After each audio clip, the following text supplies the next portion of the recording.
Okay. What is your name? My name is Lindsay. Okay. Lindsay, tell me about your work life. Well, I work for a very large organization. I manage 80 to 100 employees at various times. I do many different things day to day. It's just a very demanding job, like a 24/7 job.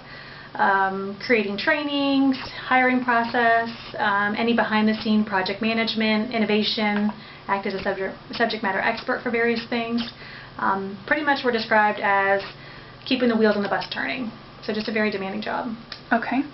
Now tell me about your family life. That too is very demanding. I am married with 3 children, 9, 3, and 6 months. So that keeps me very busy, as well as many other day-to-day interactions with them of running a household, soccer, dance, music lessons, singing lessons, school activities, things like that. Okay. Do you feel like you have a hard time balancing the two, work and home? I wouldn't say all of the time. There's definitely times, though, when you have conflicting priorities. So work is really demanding you do something that has to be done. There's a deadline, so you don't have any flexibility to move things around. And then at times your family can have those same conflicting priorities. So there could be times where there's overlap and struggles of who's going to win, but I wouldn't say it's an all-the-time issue. Okay. So are you familiar with the term work-life balance? Yes. Okay. Now, are there any strategies that you implement to create work-life balance in your life? I have to stay very organized. I plan day to day and then week to week. I find it's very hard to expand out to a monthly view because things change so frequently, especially with my job and or my family situation. So staying organized and flexible as well as prioritizing my day-to-day really helps me. Okay.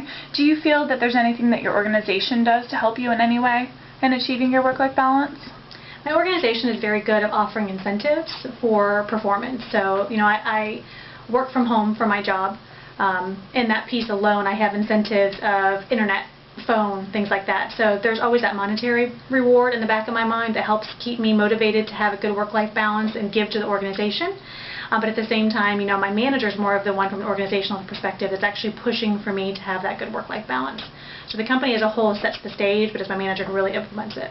Okay. Is there anything that you wish your organization would do more so to help you improve work-life balance? I think today the organization does a good job, but I do think they could provide additional coaching to managers and leaders so that each manager knows how to handle associate to the demands of our economy right now and the life situations that we all face day to day, even if you don't have children, even if you don't have a family, of setting the stage of encouraging a work-life balance and setting parameters, because I am in a virtual team too, of here's a work day. Instead of me being on call 24/7, let's go ahead and put some structure to it.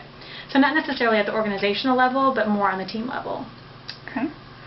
You mentioned that you telecommute. How do you feel this has had an effect on your work-life balance? There's definitely pros and cons. So from me being able to telecommute, I can work in my pajamas.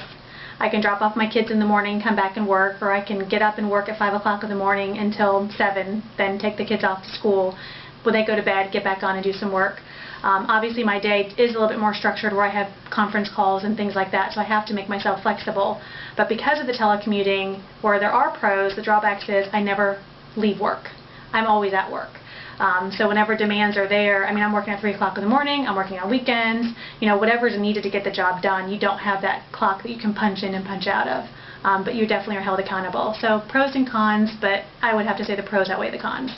Okay. Do you feel the recession has had any influence on your work-life balance? I think it has, and I wouldn't say me personally, but people in general. For me, though, of course, it's always there. There's a lot of layoffs right now. There's financial things that are taken care of or taking place where people are struggling. So there's always that fear in the back of your mind is if I was to lose my job because an organization is doing layoffs, where would I go? So I do think the recession as a whole has put some fear into workers. So they're really struggling of putting prioritization between the two. So I think that more people are putting the priority of work over family, and that's putting some strain on the family.